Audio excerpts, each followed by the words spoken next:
Ladies and gentlemen, let's be honest.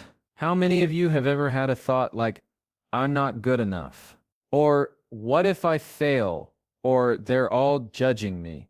We've all been there, that voice in your head that whispers doubt, fear, and worst case scenarios. But here's the truth. Negative thoughts aren't facts. They're just thoughts. And the first step to killing them is simple. Recognize them. See, your mind is like a radio constantly playing in the background. Sometimes it's tuned to motivation, confidence, and possibility. Other times it's stuck on a loop of fear, insecurity, and past mistakes. But here's the problem. Most people don't even realize they're listening to the wrong station. They let those thoughts run wild, unchecked, until they start believing them. So, how do you break free? Awareness. You have to catch yourself in the moment. The next time you feel that sinking feeling in your gut, that hesitation before you speak up, or that voice telling you you can't pause, ask yourself, is this really true or is this just my fear talking? Because here's what I've learned. Negative thoughts thrive in the dark. The second you shine a light on them, they lose power. Think about it. When was the last time you overthought something only to realize later it wasn't even that bad? Our brains are wired to protect us, to anticipate danger. But in today's world, that danger is rarely life or death. It's rejection, embarrassment, failure, things that sting but don't destroy us. Yet we treat them like they're landmines, avoiding risks, playing small, all because of thoughts that aren't even real. So, I want you to do something right now. Think of one negative thought that's been holding you back. Maybe it's, I'll never succeed, or people don't take me seriously. Now, ask yourself, would I say this to someone I love? Of course not. So why say it to yourself? Acknowledging negativity isn't about wallowing in it, it's about taking away its power. When you name the thought, you separate yourself from it. You go from I'm a failure to I'm thinking I'm a failure. That tiny shift changes everything. Because now instead of being trapped in the emotion, you're observing it. And once you're aware, you can choose to let it go. This isn't about pretending life is perfect. Bad days happen. Doubt creeps in. But the difference between people who stay stuck and those who move forward, the ones who rise, don't ignore their negative thoughts. They confront them. They say, I see you, but you don't control me. So starting today, pay attention. Listen to that inner dialogue. The moment you hear negativity, call it out. Because the battle isn't against failure or judgment. It's against the thoughts that convince you they'll break you. And once you recognize them, you're already winning. Remember, the first step to killing negativity is seeing it for what it really is. A lie you've outgrown. Do you ever notice how one negative thought can snowball? It starts small. That meeting didn't go well. Then it grows. I messed up. Next thing you know, it's, I'm terrible at my job and everyone knows it. Sound familiar? Our brains love to take a single moment and turn it into a life sentence. But here's the truth. Just because you think something doesn't make it real. So how do you stop the spiral? You challenge it. You don't just accept the thought, you interrogate it. Let me give you an example. Say you think, I'll never be successful. Okay, pause. Never. Really? Or is that just how it feels right now? Because never is a big word. It leaves no room for growth, for change, for the fact that you've already overcome so much to get here. This is where most people get stuck. They hear that voice of doubt and just surrender. They don't push back. But imagine if you treated your negative thoughts like a bad lawyer in a courtroom cross-examining every claim. Where's the evidence? Is this actually true or just my fear talking? Because here's what happens when you do that. You realize most of your worst-case scenarios are built on flimsy assumptions. And once you've challenged the thought, you reframe it. That doesn't mean slapping on a fake smile and pretending everything is perfect. It means shifting from a disempowering thought to one that actually serves you. Instead of I'm going to fail, try I'm unprepared right now, but I can fix that. Instead of they don't respect me, ask what's one thing I can do to earn more respect. Words matter. The language you use in your head shapes your reality. If you keep telling yourself you're stuck, guess what? You'll stay stuck. But if you start telling yourself you're figuring it out, you'll start looking for solutions instead of dwelling on problems. Now, I know what some of you are thinking, but what if the negative thought is true? Okay, let's say it is. Maybe you did fail. Maybe someone did reject you. But here's the thing. Failure isn't a permanent state, unless you decide it is. Every successful person has a graveyard of mistakes behind them. The difference is, they didn't let those mistakes write their future. So next time that voice of doubt starts whispering, don't just listen. Talk back. Replace "I can't" with "I haven't yet." Replace "this always happens" with "this happened, and I'll handle it." Because the thoughts you feed are the ones that grow. The mind believes what you tell it, so make sure you're telling it the truth, not just the fear. Let me ask you something. When was the last time you were truly present? I mean really present. Not just physically there but mentally tuned in. Most of us are so caught up in regrets about the past, or worries about the future, that we forget to actually live in the moment. And that's exactly where negative thoughts thrive, in the space between what was and what might be. Think about it. When you're stuck in your head, replaying that awkward conversation from yesterday or stressing about next week's deadline, are you actually solving anything? No, you're just spinning your wheels, feeding anxiety with more anxiety. But here's the good news. You don't have to stay trapped in that cycle. There's a way out, and it starts with mindfulness.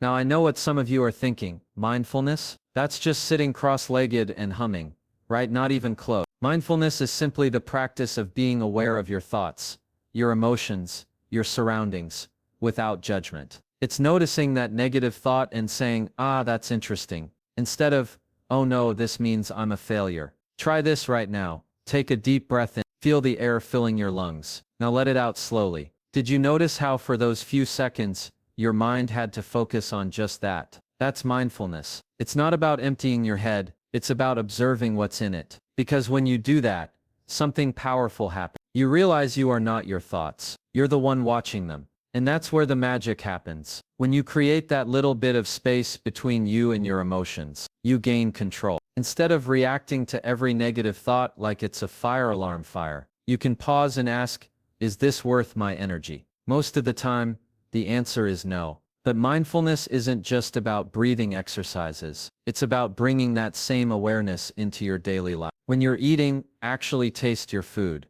When you're walking, feel the ground beneath your feet. When you're talking to someone, really listen. Because the more you practice being present, the less power those runaway thoughts have over you. Journaling is another powerful tool. Ever notice how writing something down makes it feel smaller, more manageable? That's because you're taking the chaos in your head and putting it outside of yourself. You're saying, okay, let's look at this objectively. And suddenly that mountain of worry is just a hill you can climb. Now I won't lie. This takes practice. Your mind will wander. You'll catch yourself slipping back into old habits. But that's okay. The goal isn't perfection, it's progress. Every time you notice a negative thought and choose not to engage with it, you're rewiring your brain. You're teaching yourself that you don't have to believe everything you think. So start small. Take 2 minutes today to just be. No phone, no distractions, just you and your breath. And when those negative thoughts creep in, because they will, don't fight them. Just notice them like clouds passing by and let them go. The present moment is the only place where you can truly change your life. So stop letting your thoughts drag you out of it. Let me ask you something. Who are the 5 people you spend the most time with? Now be honest with yourself. Do they lift you up or weigh you down? Because here's an uncomfortable truth. You become who you surround yourself with. Your mindset, your energy, even your self-talk, they're all contagious. And if you're constantly around negativity, guess what? It's going to seep into how you see yourself and your life. Think about it. When you're around someone who's always complaining, always seeing the worst in everything, how do you feel afterward? Drained. Right now, think about someone who makes you feel energized, who believes in you even when you don't believe in yourself. That's the power of your environment. We like to think we're immune to outside influences, that we're strong enough to rise above it. But the reality is nobody is. Not completely.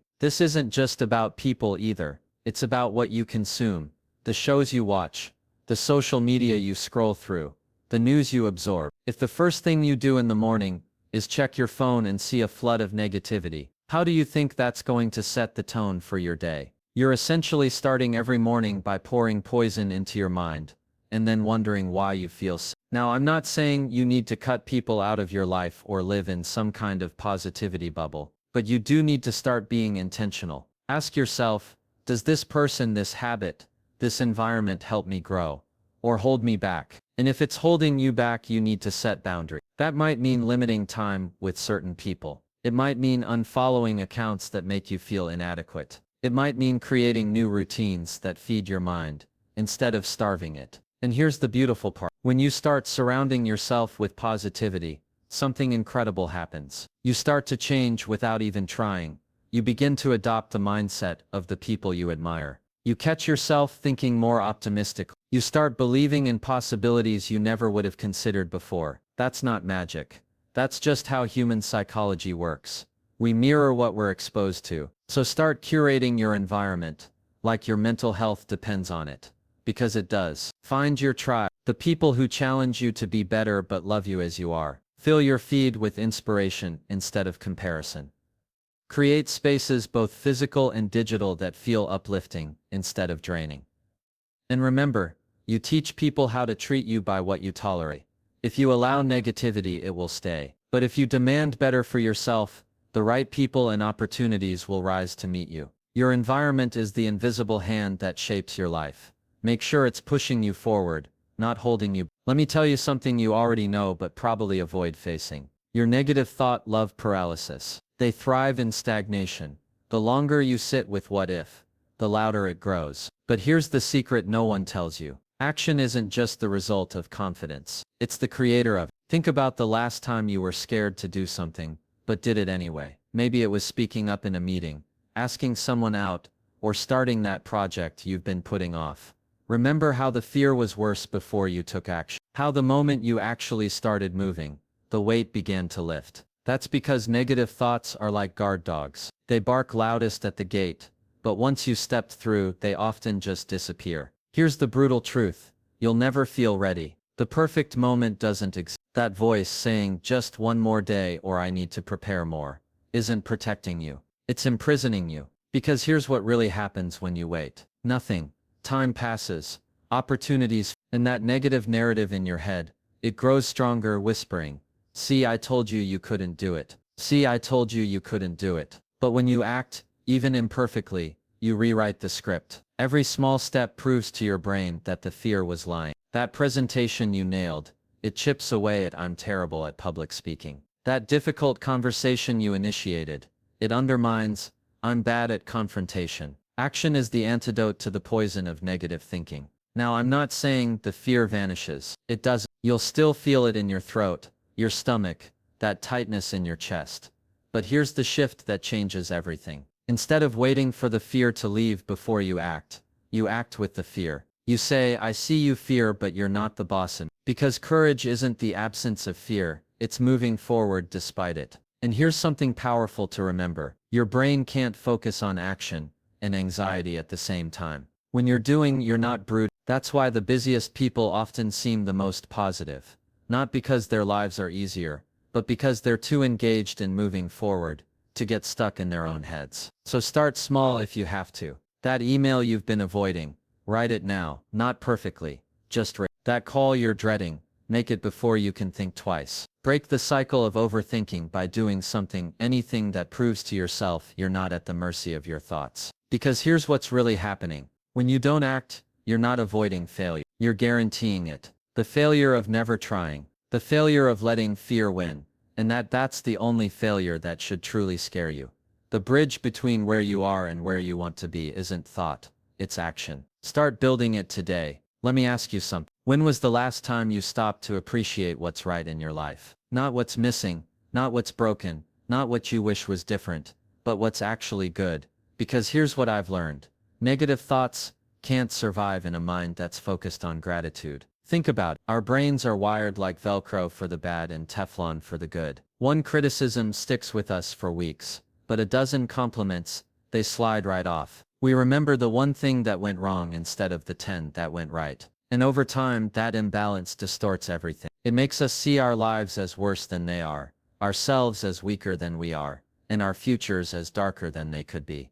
But gratitude rewires that. It's not about pretending life is perfect. It's about recognizing that even in the struggle there's still something working in your favor. Maybe it's your health, maybe it's a friend who checks on you, maybe it's simply that you woke up this morning with another chance to try again. When you start training yourself to look for these things, something shifts. The same life that felt heavy starts feeling lighter, not because it changed but because you did. And then there's resilience, the quiet strength that comes from knowing you've survived every bad day so far. See, negative thoughts love to convince us that setbacks are permanent, that one failure defines us, that one heartbreak means we'll never love again. But resilience whispers the truth. You've come back before, you'll come back again. Building resilience isn't about avoiding pain. It's about learning to move through it. Every time you face a challenge and keep going, you're collecting proof that you're stronger than your doubts. That job rejection, it taught you how to interview better. That relationship that ended, it showed you what you truly deserve. Even the worst experiences become part of your armor if you let them. So how do you cultivate this? Start small. Every night name 3 things that didn't go wrong. Maybe you had a meal you enjoyed. Maybe someone smiled at you. Maybe you finally finished a task you'd been putting off. At first it might feel forced, but over time you'll start noticing the good as it happens. Not just when you look back. And when life knocks you down, 'cause it will, ask yourself not why is this happening to me, but what is this teaching me? That subtle shift turns victims into students. It transforms "I can't believe this" into "I'll grow from this." Because here's the truth, life isn't about avoiding storms. It's about learning to dance in the rain. The people who thrive aren't the ones with the easiest lives. They're the ones who've learned to find light, even on the darkest day. Gratitude turns what we have into enough. And resilience turns our struggles into strength. That's how ordinary people live extraordinary lives.